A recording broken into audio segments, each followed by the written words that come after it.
taariikhda wadanka Finland waa wadan ka mid ah wadamada dhaca waqooyiga Yurub wuxuuna xad la leeyahay wadamada kale ah Russia, Sweden iyo wadanka Norway sidoo kale waxa galbeedka iyo dhanka badda Baltic-da ka xiga labada gacan ee kale ah Gulf of Bothnia iyo Gulf of Finland.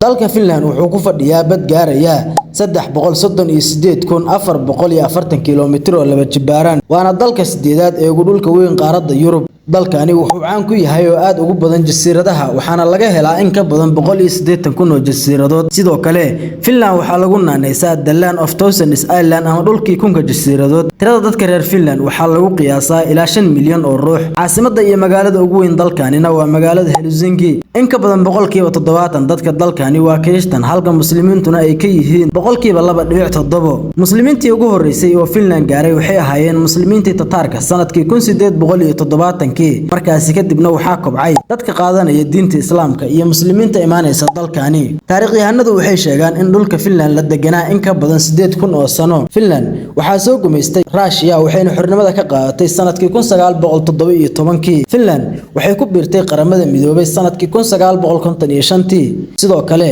waxay ku biirtay midowga Yurub sanadkii 1955 oo lacagta wadankani waa euro.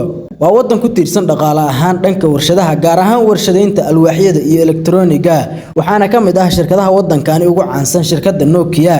dalkani ciyaaraha ka jira ee la ogol yahay waxa ka mid ah Wave Curling Championships waana tartan sanadle ah oo ninku xaaskiisa qaadayo ilaa meel cayiman. dadka reer Finland waxay caan ku yihiin cabidda kafeega ama bunka celcelis ahaan qofkii ka mid ah dadka dalkani wuxuu cabaa sanadkii 12 kiilo oo kafee ah. sidoo kale dadka reer Finland waa dad aad u caba caanaha waxaana la sheegaa inay yihiin dadka ugu caana cabista badan adduunka. waxyaabaha ay ku faanaan dadka dalkanina waxa ka mid ah waxbarashada bilaashka ah ee xitaa heer jaamacadeed gaarsiisan.